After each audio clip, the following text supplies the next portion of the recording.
My deep, sexy voice. Everybody says I like. It's a your good podcast voice. He's got a voice for radio. Yeah, He's got a face for radio. baby. Yeah. Oh yeah. Yeah. Face for radio. That's right.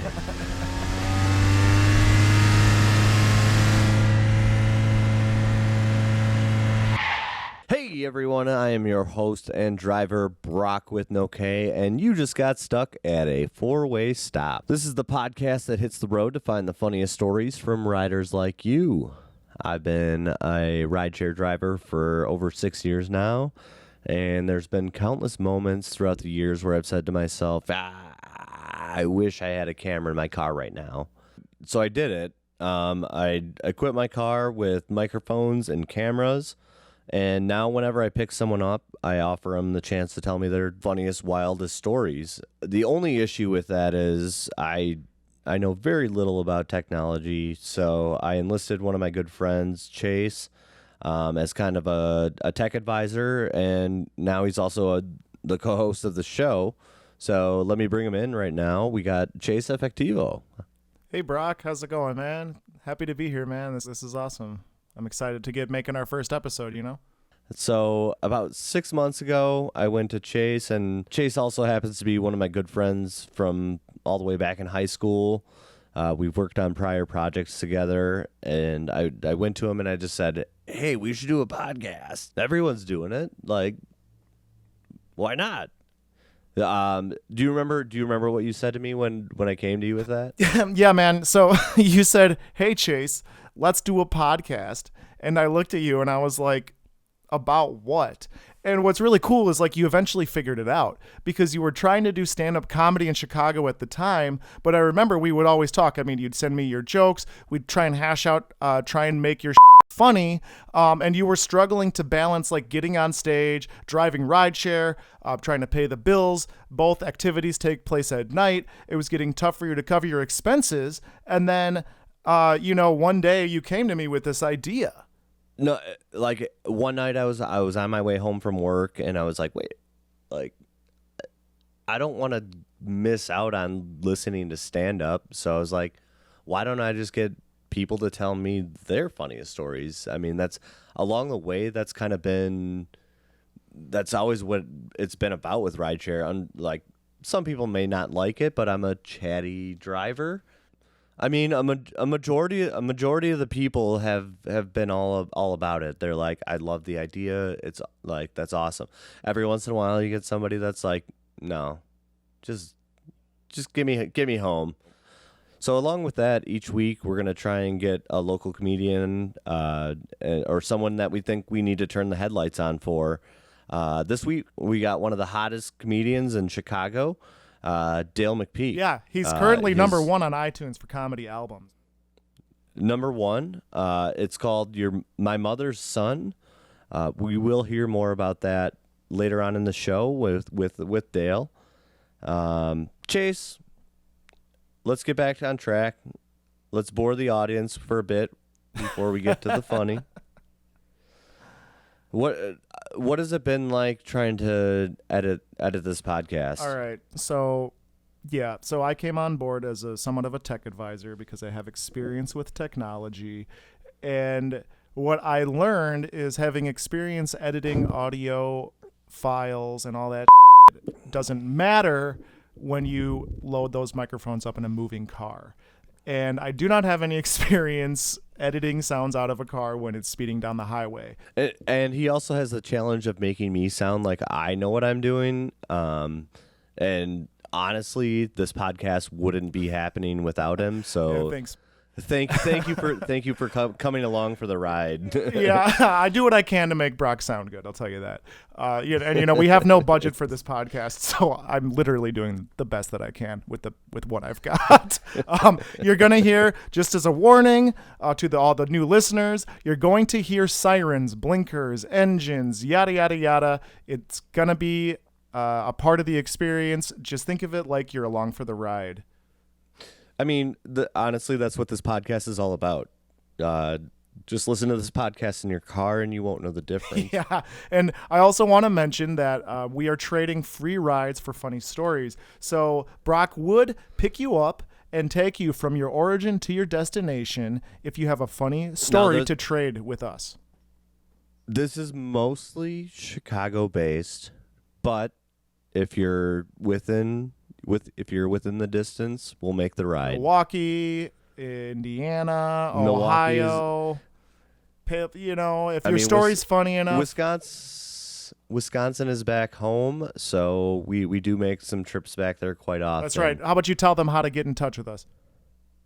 So you can go to fourwaystoppodcast.com, or you can call right in. That's right. We've got the 4-Way Stop hotline. You can call and leave us a message. 616-666. Hail Satan. 616-666-9626. That's right. We do have 666 in the number, but that does not give you a direct line to Satan. It gives you a direct line to us, who are the secretaries for the Dark Lord. And also just throwing on there, if for the future, if you hear yourself on this podcast and your story has a question mark at the end of it, as in the conclusion may still be up in the air as to when you rode with us, we would love to hear your updates. Please email me. We want to hear those updates. Email me, Chase, at fourwaystoppodcast.com, or again, call in the 4-Way Stop hotline, 616-666-9626. And leave a message, give us an update, let us know what happened to you. We would love to update our listeners, and we'd love to just hear the conclusion of that story. You can email Broc at fourwaystoppodcast.com, but you'll never get a response. All right, Chase. I think it's time to set the tone for the podcast early. These 3 stories all came on the same day, and they all came back to back. And they all have to do with the backside, and by backside I mean buttholes. I'm not really sure what else to say, so let's just go check out some buttholes. You mean butthole stories, Broc. If you want to go and take a ride with me, we're 3 women all crammed in the backseat. Oh, why do I live this away? Must be the funny. But if you want to take a free ride with me, make me laugh from the back of my Camry. Oh, why do I live this away? Must be the funny. You just got stuck at a 4-way stop. So, Nicole, you had a kind of a wild injury story that you wanted to tell me about? Yeah, a wild 21st birthday. I was never, much of a party girl at all. But my 21st birthday, I was like, if there's a time to do it, it's now. Yeah, absolutely. So my friends lived in an apartment that was, on the 4th floor of a building. Okay. Over in, Boys Town. And so we were getting drunk, getting high, and we decided that we would, all get naked and dance on the roof because it was a full moon. It's your birthday. It's my birthday, and you know what? I was like, this is the one time. So we're all really cross-faded, and we're crossing over. If you can picture a fire escape, and you know how you climb up and down, and so there's the hole in the fire escape where you can go down to the next. Right. Yeah. So there's that gap. I, being so f***ed up, thought I crossed over the gap to get to the roof. And I just drop through the hole. And I don't remember a single thing about falling, but I remember hitting the ground and hearing my friends up on the roof screaming like she's dead. Bloody murder. Yeah, and weeping because they just saw me drop from a roof. Right. They're like, she's gone. It was 21 years. I feel adrenaline, and so I jump up. I scurry up this ladder, and I'm like, I'm okay. And they're like, oh, thank God. They start screaming again because now it's I've risen from the dead. Oh my God. Horrified.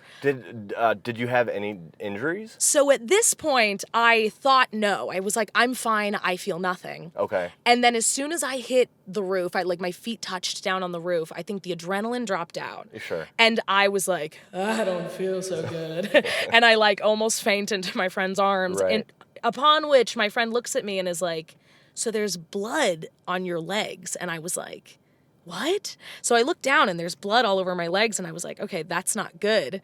And it's kind of coming from the back thigh area. So I turn around, I'm like, can you look? And he takes a look for me, and he says, your butthole is not right. And I was like, what? So now I'm like fully thinking, first of all, I have like internal bleeding and like my mind's going crazy and I'm like, I'm going to die here. And also I was like, I'm crossfaded. Am I going to get arrested for eating an edible? Like I'm really like out of my mind at this point. So we get into the house. Everyone's like dumping hydrogen peroxide on my naked body. Everyone else is naked. It's weird. It's like abnormally strange. And I look in a mirror and sure enough, like an innie and an outie belly button, I had an outie butthole. Oh my God. And for a whole summer, I had to put it back. I think I can put it back in. Every day, I'd start my day by putting it back in, and by the end of the night, it'd be back out. And it finally stayed one day, but it was the worst thing that's ever happened. And now I have a fear of heights. Oh, rightfully so. Yeah, it was wild. One quick question. Please. Were you naked when you fell? Yes, Okay. all of us were actually. Oh, that's wild. So it was like it was like something out of the Crucible. Like everyone like dancing under the moon, and then someone had to go, and it was me. I was the sacrifice. That's insane. Yeah, well, and not I need to come. another I need to injury. come party with you guys at Anytime. your naked parties. Please, yeah, I'll tell you next time we're gonna do like a seance on a roof. Right. It was wild. All right, we got an anonymous rider with another butthole story for today. So go ahead. What do you got? Okay, so this one time I started hanging out with this guy from a town that was, 20, 30 minutes away. You know, the old Tinder, trying things different, looking Right. for something out of the box. And I started talking to this guy, and we had slept together a few times. And then at one point, he starts talking about wanting to use butt plugs. Oh. And I'm like, okay, not something that I've done before, but why not try it? Sure, why not? Well, we tried the butt plug, and of course, doggy style. Okay. All, hands, knees, everything that doggy style is. Yep. And at one point, I'm not really sure if this means I have a strong butthole or a not strong butthole, but my butthole sucked the butt plug up in to my butt. It couldn't be found anymore. So And obviously, how do you fish something like that out? Right. Like, I don't even know. What did you do? well, I mean, instead of sticking my finger in and doing what, like you said, there wasn't much options. Right. I was in sheer panic, and I'm like, we're gonna have to go to the emergency room because somebody's got to get this out, and it's not gonna be me. So he had to, pretty much carry me out to Yeah. the car because, I mean, yeah. walking wasn't yeah, really yeah. necessarily an option.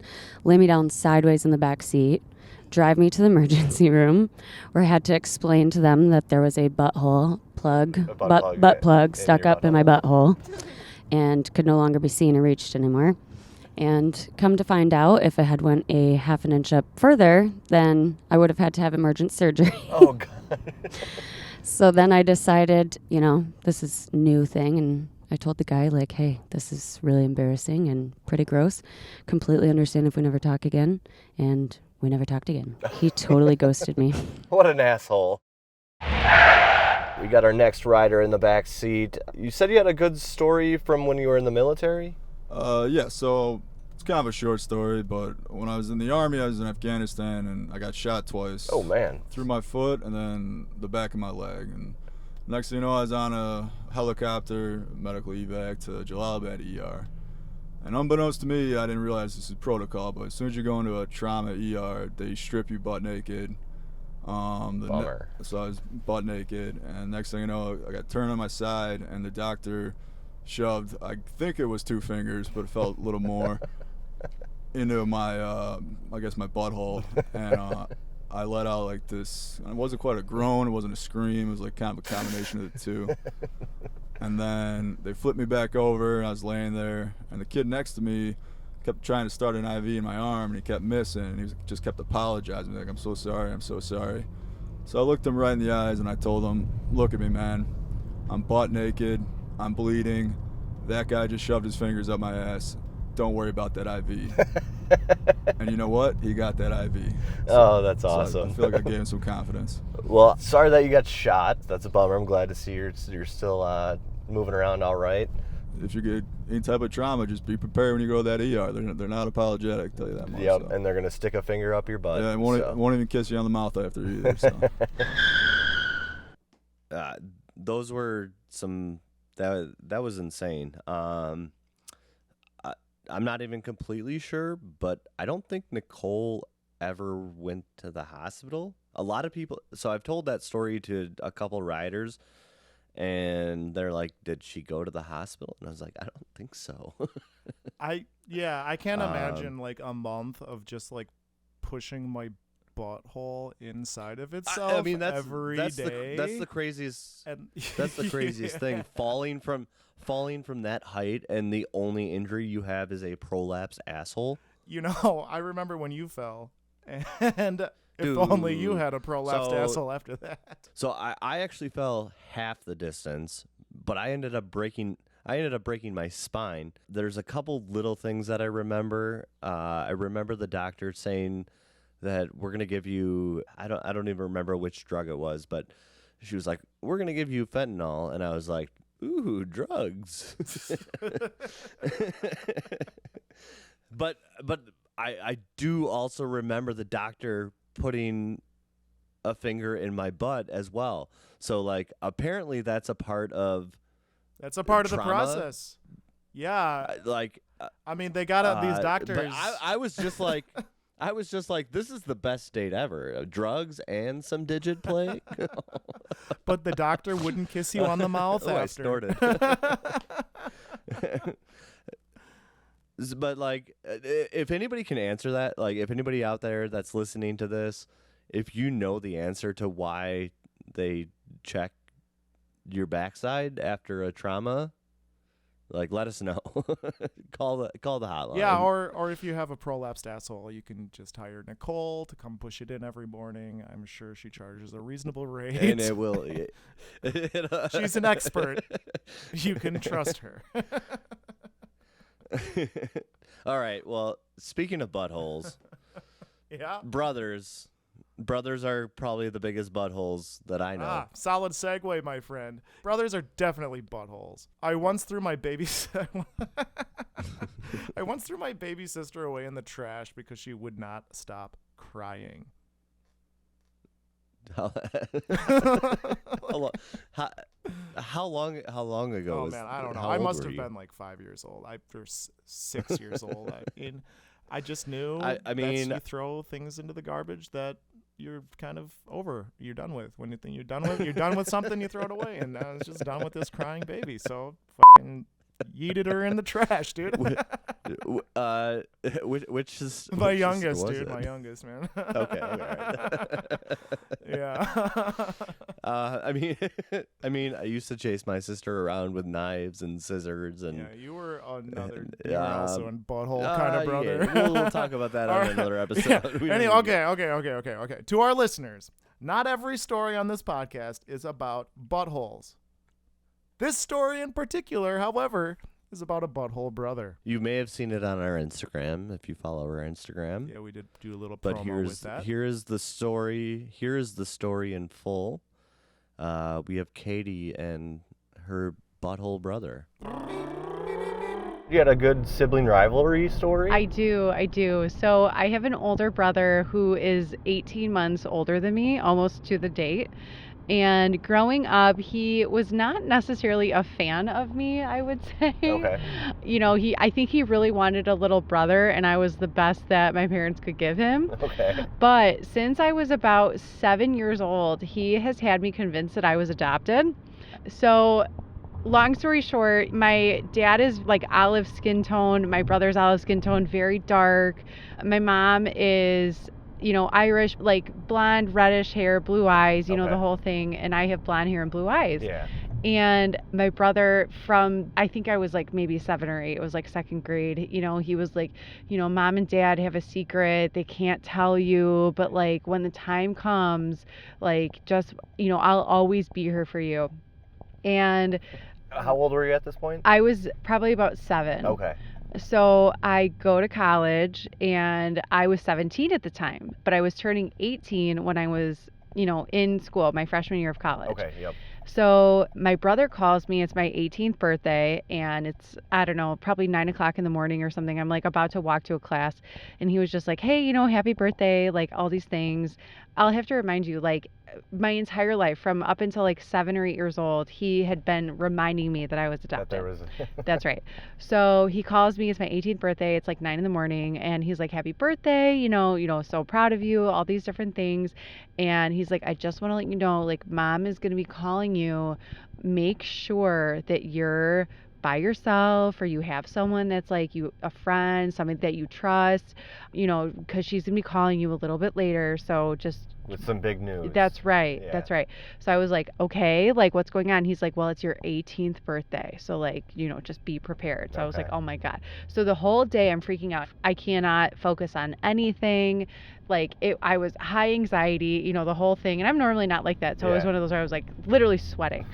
So all of a sudden my mom calls me. It's like 7 o'clock at night, and I was just in the room with my roommate or whatever, and she was like, oh, happy birthday, all these different things. This was before FaceTime and everything, so it was just a phone call.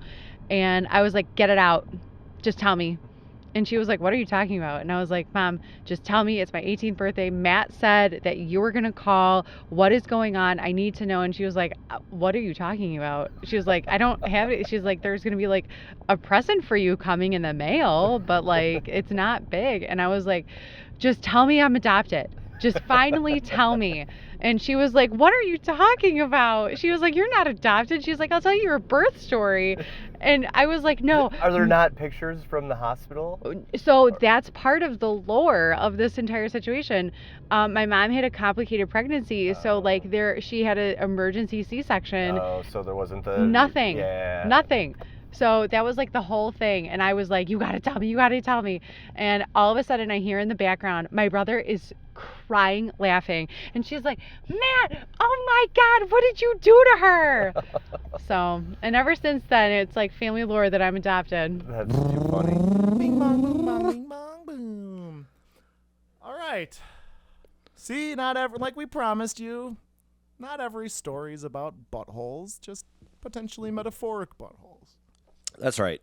Because this is a new podcast, we do want to showcase the diversity and versatility of all the stories that our writers have to tell. Yeah, so why don't we just keep rolling into the next two stories? We have Claire in the back seat. Claire, you said you had a poop in your pants story? So I have IBS, which is a very important preface to this story. Yes. Clearly, I'm very open about speaking it. So last summer, my insurance company is really stupid and made me try 3 different meds in order to get like prior authorization to get me the med that I needed, that I already knew worked, and I had to try each of these other ones for 2 weeks. So that was 6 weeks of like absolute misery, and one of them made it like nice and runny. I'll go full send with this with the stories.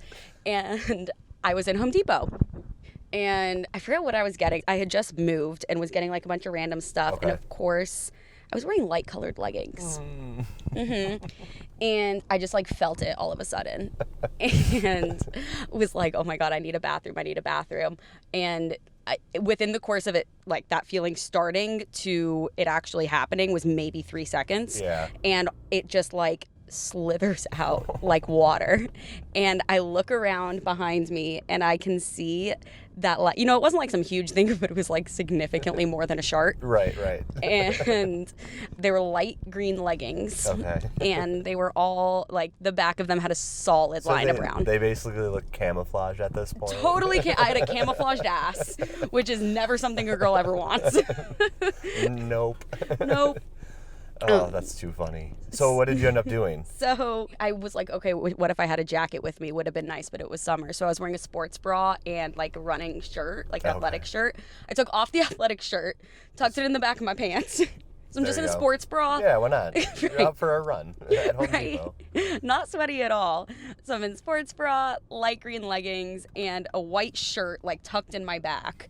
Trying to get to a bathroom because I'm sure more is going to come. And was able, luckily no one else was in the bathroom because I had to like strip my pants off and wash them in the sink.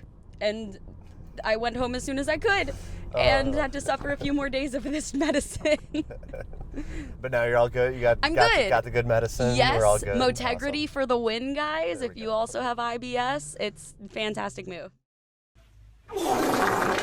This is just an acquaintance, but Okay. telling this story for a female. She goes on a Tinder date. I guess things go well. All right. It's a Thursday night. Sleeps over at this guy's house. It sounds like she did not have to work the next morning, like Friday morning, but guy she hooked up with, whose apartment she was staying at, did. Okay. So he wakes her up in the morning and, just kind of lightly and says, hey, I got to go into work, but feel free to just kind of sleep in if you don't have to be anywhere and just head out when you're ready. Let yourself out, yeah. Right. And he's like, the door will lock behind you. It's all good. She says, okay.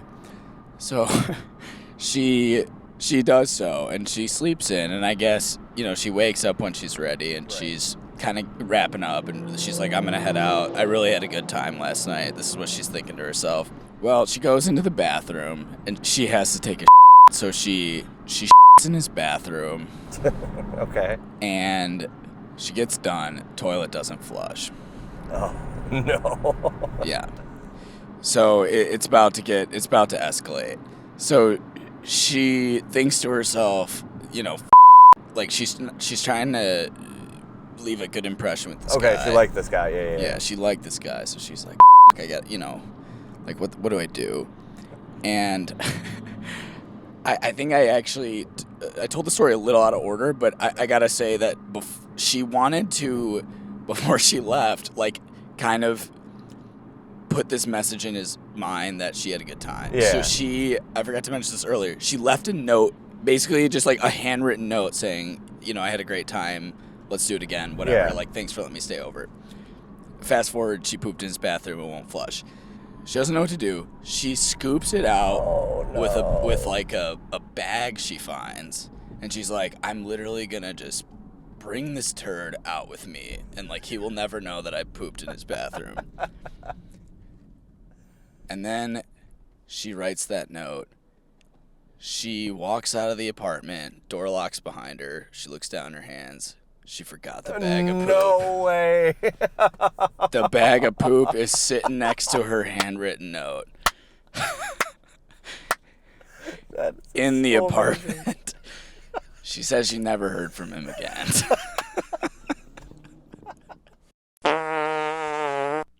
All right. Okay, so guys, we lied. There's a lot of stories about poop. Buttholes and poop. No, we have a ton of stories about a bunch of different stuff. I'm gonna just move on and Okay. Where were we I'm at? just Where were we skipping at? half this script. I'm just moving right past this script that we wrote. This. Let's just carry on.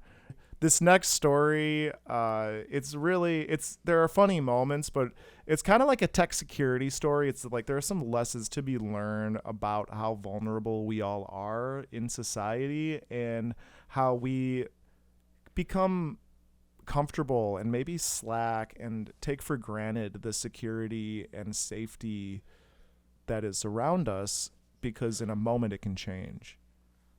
I mean, so this next story is a little bit longer, and it is more of a dramedy about how our writer Ellie got held up at gunpoint, and it's pretty wild. Like, thank God she's okay. Yeah. I mean, fortunately, Ellie wasn't injured, but she did get her phone stolen, and some stuff kind of happened downstream from that, which again is kind of what I was trying to say about this tech security, man. If you get your phone stolen, like everything is on there. And this story, I was editing it and I had to stop editing and step away and like literally go down my phone and try and secure it even more than it already is, because this kind of freaked me out. Basically, I was kind of a little freaked out. Yeah. So anyways, let's get into the story. Let's let Ellie tell her story, and I hope everybody can take a little bit of something out of this story and really lock your down and put face lock on everything, double lock everything, and take care of yourselves, All right, we got Ellie in the back seat. Ellie, you were telling me before we hopped on the mics that you got robbed the other night. Yeah. What happened there? Yeah, 10 out of 10 don't recommend. So Don't get robbed. Don't get robbed if you can help it. Biggest tip of not getting robbed would be not walking at night by an alley, I guess. Or were you by yourself? No, I was with a friend, a new friend, who I was like trying to catch vibe, like not really sure, right? But we were having a really lovely night. We like walked on the lake and then went to this little bougie bar that I like to go to. I have like friends who are bartenders there, so they usually give me free shots and drinks and shit. Nice. That's how you go out, yes, right? You have to know people. You have to know. If you don't know people, why are you even going out, honestly? Right. Stay home and make cheap drinks. Yeah, truly. I should preface this just to sort of set the stage that I'm very tall and I was wearing this very cute jumpsuit and I had my purse, a water bottle, and a bag of popcorn because I have some friends who work at the movie theater near this bar, and I just popped in. I was like, hey, can I get some popcorn? They're like, yeah, for sure. So, because popcorn's just a great snack, right? Yes, who doesn't like popcorn? So, walking down the street with this friend, it's about midnight or so, out of the alley, a group of basically kids run out. Trigger warning, there's some references of weapons and stuff. So they did have guns on them, which was terrifying, right? And as someone from this country, I have seen guns drawn before, right? Again, big don't recommend if you can help it. Don't get guns drawn on you. Yeah, and I feel like there's things we could do about that, but another topic for another day. There we go. Jumping back into the story, immediately I just like put my hands up. I was like, take what you need to take. Let's leave us alone. Just take what you need to take. Like, not trying to escalate, not trying to... Yep. Like, they have the power in the situation, just trying to like calm whatever nerves they might have, right? You're like, I'm surrendering all my stuff. Take it. Exactly. Just don't shoot me, please. That is the mindset there. And so they immediately, like trying to force a fumble from like a fucking football game, go for the popcorn bag. I don't know what they thought it was. It's just a bag of popcorn. Yeah. Then they took my water bottle, and I keep thinking about those two moments as like, why? You know? Like, why did you do that? Take my bag, take my phone, they get my passcode, right? And then they drive off. And pretty shocked, we were just kind of staring at each other for a moment. And then there's a couple people that walk up to us and like, hey, we just saw what happened. Do you want us to call the police? And we were just like, I can't make a decision right now. Like, I can't even process what just happened. My friend's like, let's go back to the bar because you have friends there. So we go back to the bar, tell our friend what happened, and they're like, yeah, use my phone, change passwords, do what you need to do, et cetera, et cetera. So we get all our shit figured out. A friend comes, picks us up, and brings us to other places because, you know, they took our ID and our keys. Right, and your phone. Yeah. So I grab my laptop and medication from my apartment, then we book it over to a friend's place. I'm like on my computer just trying to shut down every account I can think of because, oh God, phones, y'all?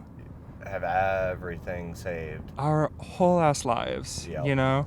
There's like that kind of ethereal, like feelingly fake, like identity theft where it's like numbers and credit and like all this stuff that like, it's like made up, right? But then there's like the real tangible things like losing all your pictures, losing all your texts with loved ones, the stuff that really like gives you the sense of identity. Right. I'm waiting for charges to come in, right? Obviously. First charge I see, DoorDash, 1 Big Mac. I was like, also no fries, no drink, just a Big Mac. And just one. There's multiple people a part of this operation, just one. And no tip, which I thought was rude because it's like you're not even using your money. Like you should tip like 500%. If you're a thief, listen to this. If you're going to use someone else's money to buy tip the people who provide it, who serve it, right? Like, I agree. Yeah. And so we are shutting down DoorDash now. And then I get my next charge is NBA 2K on Xbox Series S, which any Xbox Series S owner will know is free to download. So I don't know what the they were thinking. Oh, man. So the part that really sucked, though, and this is a PSA for everybody, they were able to lock me out of my AT&T account, do a complete account takeover, take over my email address and my Apple ID. They were so fast about it. And in the process of trying to recover these things and realizing I can't, the PSA I have to offer is and this is so annoying, but don't keep any sensitive information unlocked on your phone, like email. I know it's so easy. Just unlock your phone, then you click your little email and you see, no. Log out every time and have a very simple password for your email, because like it's harder to hack a password, right? Even if it's a simple one. You know those backup numbers that you wrote down when you first started Gmail or whatever, like email you used like in 2007 or whatever? Update those and write them down again, because I can't for the life of me find where the I wrote those down when I was a teenager, right? I would just really say back up those codes, because I'm fully locked out of my Apple ID now. So now, the one thing that you touched on is they ordered a burger and it had an address. Does that lead us anywhere? I don't know. I mean, my friend made a good point that because it was such a bizarre order, it might just be to like throw off. I'm not going to lie, I did look it up on Google Maps and I was like, oh, this is a cute townhouse, you know? It's a nice little space.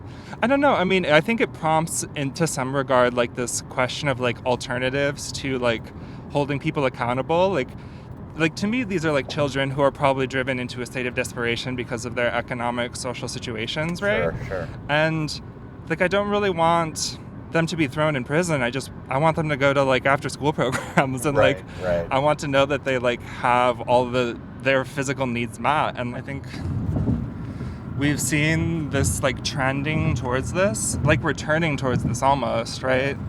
And it's really terrifying. I think being so bluntly confronted with it, so violently approached by the kind of just the menace of the myth of scarcity and the just kind of hoarding of wealth and resources, really just like paints the urgency for me of just like, wow, we really need a fundamental transformative shift in our society and in our communal ways of thinking about public space and our relationships and responsibilities to one another.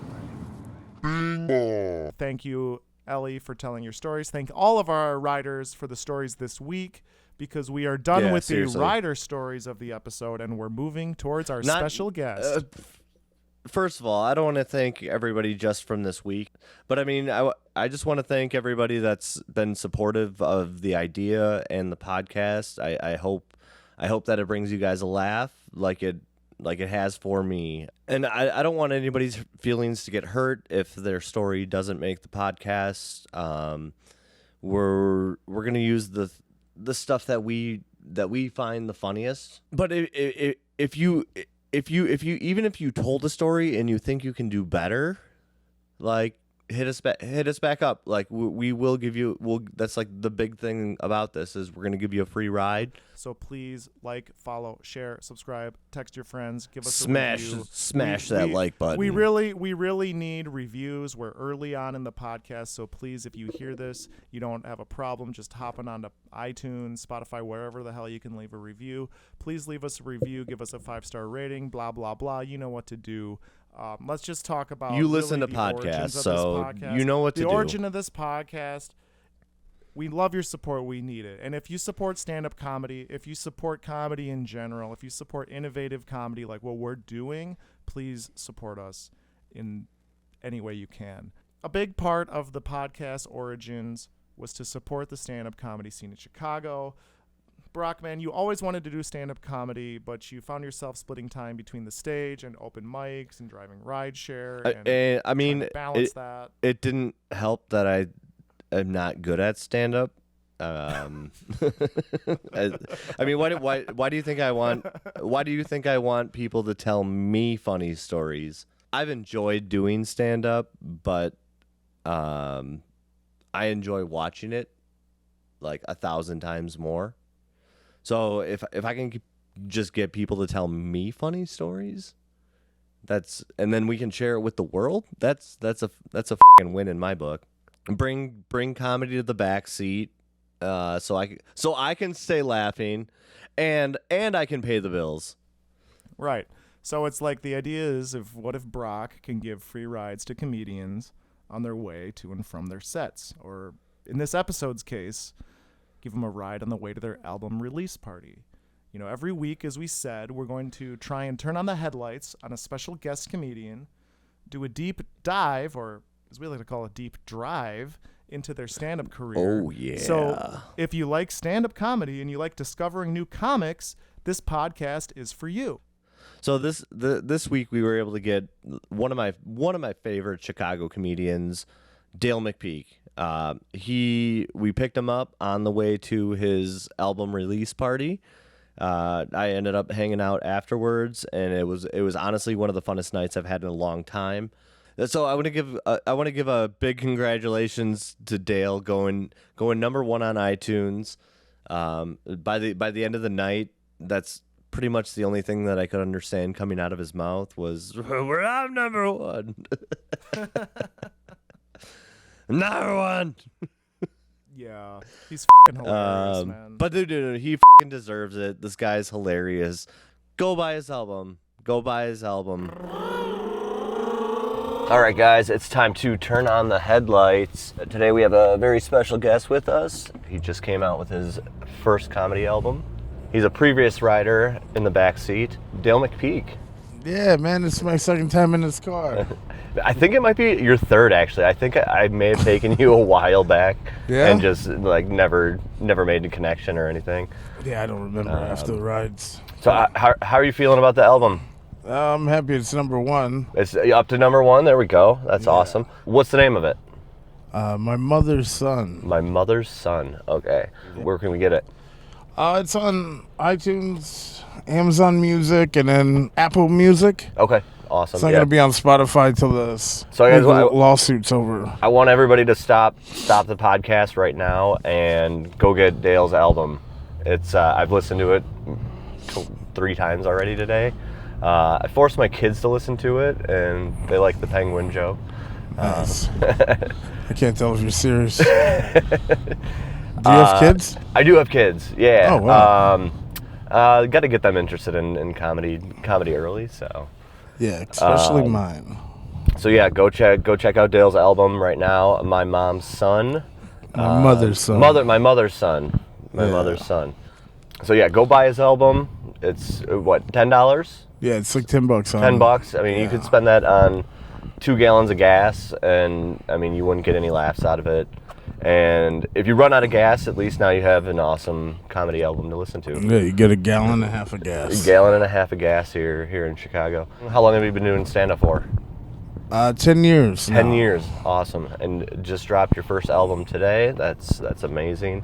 What's been the favorite show that you've done so far throughout your career, your entire career? Do you have a favorite? Oh, yeah. It's obviously got to be one of the theater shows I did opening for a big old pervert named Louis C.K. Oh, nice.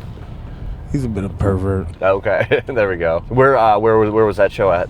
There was a bunch of them. My favorite one was probably Rockford. Rockford.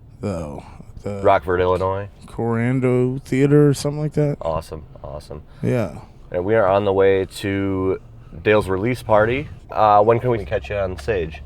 I'm always at Laugh Factory or just doing random shows in the city. Okay. I don't know. Well, follow Real Cute Dude, and yeah, you can get updated and go check him out. Yeah. It's gonna be interesting to see how this party goes, because it says there's gonna be a ton of people. Or nobody. Or no one's gonna show up. Either way, it's gonna be a good time. I can guarantee that. And today, when I left my house because I was out late yesterday because it was my birthday, I was like, why did I even put this together? I just want to be in bed. I mean, yeah. Did you get a nice nap earlier today? I got a nap, yeah. There we go. Took a little zany. So we also have a friend with us. We got Jesse in the car. Yeah. Hello. Let's turn you up a little bit. Hi. There we go. Here I am. What's going on, Jesse? How do you know Dale? We met because I've worked at Cleo's. We met Westfest, I want to say, of 2018. He was something like that. Manning the door, and you were on the struggle bus that morning, as was most of us, because we had to be at these games at like 7 a.m. So no. You're talking to industry people. Yeah. Being up ready for a game at 7 a.m., that's just a recipe for disaster. Yeah, absolutely. Yeah, I think I had a panic attack. Oh. And I had to get off early. Yeah. Had to go sleep across the street. Oh, did you guys work together? Yeah, no, we worked together. Okay, yeah, awesome. You had to go take a nap at a high dive, I think. Yeah. In the Naps all the time. Yeah. In the back party room. In the back part, yeah. So that's how I know him. And then, I've just been going to his shows, whether it was, the outdoor at Sportsman's. Have you listened to the album yet? I was there at the recording. Oh, even better. Yeah. You can. So you can hear Jesse laughing. Probably. Probably, because I have a really obnoxious laugh, so I'd be surprised if you don't hear it.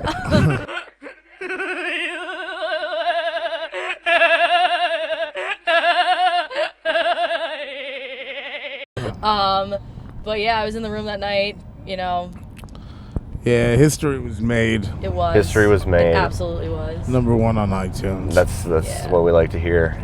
I know, I texted him today, I'm like, dude, I'm so annoying, but I've just been sharing the bits for him and just sharing, where it is on sharing iTunes. And liking and commenting. I'm sure whoever follows me is like, girl, shut up. Who is this Jesse chick? Yeah, that's the homies you need. Yeah. To share it. Yeah, no, he nailed it.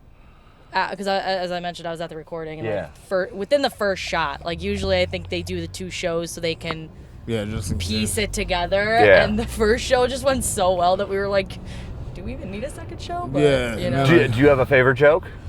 On the album? Honestly, it's definitely the one about like the hipsters loving their grandfather, but it's like, but hate Trump. Like same guy, same brain. That I don't know why sends me every time. That one and the Titanic joke. Titanic is my favorite. That one hit the hardest for me. Because the way it just finishes, it's like, and then the next day I was in special ed. It's just like, I don't know, but I was just fucking rolling. That's true. Yeah. You were in special ed? Oh, yeah. Oh, that's awesome. Jesse, we didn't really give you a background on what this podcast is. So basically it's a storytelling podcast of like, tell us your funniest stories, worst breakups, a time you shit your pants, Tinder dates, whatever. Oh, gosh. So if you have anything, stories? we can throw something on, and if not, no worries. Oh my gosh, I mean, I have a weird Tinder story. Oh yeah. So let's hear it. Yeah, I went on a date with this guy, and his profile said he was 32 and a pediatrician. So I was like, all right, cool, whatever. Not that I'm being like, okay, what do you do for a living, blah, blah, blah. I don't give a shit. But then I go on the date with him, and I get there, and he's like, actually, I'm not a pediatrician. I just do research now. And I was like, oh, okay, fine. That's cool. That wasn't your jam, whatever. Yeah. And I'm willing to let that pass. And then we get to talking, and I was like, the math isn't mathing. He's talking about when he graduated and stuff. And I was like, no, something ain't adding up. You said you're 32, but you've been through med school, been through your residency. Again, the math was just not mathing. Yeah. So then I find out he's not 32, he's 42. Okay. Which, hey, I don't give a shit about your age either. Right. So I was just like, you know what? This is kind of weird. I feel like you've lied about essentially everything on your profile. I'm not really down for this. I mean, isn't that what everybody does, though? Maybe. I don't know. I mean, maybe. I feel like you lie about your personality, not about the, basics, right? I guess you put what you think your personality is, but might not be what others perceive. Yeah. So, he also, so we went out, and, I actually, Venmo'd him he asked me to Venmo him for half the bill, which I was like, okay, cool. Okay. Equality, yeah, equality, women, feminism, let's do it, whatever. That's crazy. And then after I told him that, I was like, hey man, you know what? This is kind of weird. I'm getting weird, red flag vibes. I didn't say it in that way. Right. He Venmo'd me back $1.62 because I rounded up for the tip or whatever. I guess he was just like, well, you know what? I'm gonna show this bitch. I'm gonna Venmo back $1.62. And I was like, oh, I don't know what you're trying to prove here. But okay. You should have declined it and just fuck with him. I should have. I was like, I don't know how to approach this, but yeah, that's my. Not so much funny, but interesting. No, that's awesome. Tinder date. Oh, I also thought of another Tinder situation. What is it? Let's hit it. So straight up, we matched on Tinder. I was like, okay, cool, whatever. He's like, yeah, let's exchange numbers. I was like, okay. And this is before I had this rule where it's I do not give my number out until I meet them now. Okay. I have to do that vetting. Are you fucking weirdo? Are you worth it? Yeah. Because of this specific situation. So we exchanged numbers, and this guy's in his 30s too, I think. Whatever. Maybe. Anyway, He might have been lying. He might be lying. Who knows? And he immediately adds me on Snapchat. So I was like, oh God. I was like, this is probably... Here they come. I go, here it goes. The thing is, it wasn't even dick pics, man. He was sending straight up booty pics. And I've never had that happen before in my life. Like I'm used to guys like being like, oh yeah, let me just send you a picture of my dick. Look at it. Booty hole pictures? No, not even booty hole. Like literally just like pictures. like what girls do to send. Like, we send to guys like, hey, look at this ass. Like the ass is assing. Did he have a nice ass? No. Okay. It was just there. I was like, I don't know. I was like, do you want me to be like nice ass? I don't know what to do with this right now. I was like, are you trying to be like, hey, my ass is nice? Like, want to peg? Like, cause like honestly, hey man, you want to get weird? If you're into it. If you're in, like, hey, I'm down. Listen, let's get a little weird. Dale, we know about pegging, right? Just. Oh no, okay. It's like, hey, you want to get weird? Whatever. But just like butt pic, no context. I'm like, okay, I don't know what to do with this. I'm just gonna ignore it. And then he blocked me. Okay. Because I didn't respond. Didn't respond, yeah. I was like, I don't know what to say to this. Maybe he realized it wasn't Grindr. Yeah. Maybe he was like, oh, and I didn't even have my like cut. Like I have kind of short hair now, so it's not even like, you know, could have been mistaken. Yeah. But. Oh, that's a good one too. You know. Back-to-back Tinder. Honestly, it's like a nightmare for everyone. Oh my gosh, it is a nightmare. All right, Dale. When's the last time you shit your pants? That's a super popular topic on our show. I don't think I've ever have. You've never shit your pants. That's maybe awesome. Maybe I went to see The Little Vampire when I was a kid. Okay. With Jonathan Lipnicki. And a guy pulled out a gun in there. In the movie? In the lobby. Oh, shit. And then, like, we had to, like, run and hide inside the movie theater behind, like, the back row. And we were up there so long that I think I shit my pants in. Or no, then we had to go home, and I was locked out of my house.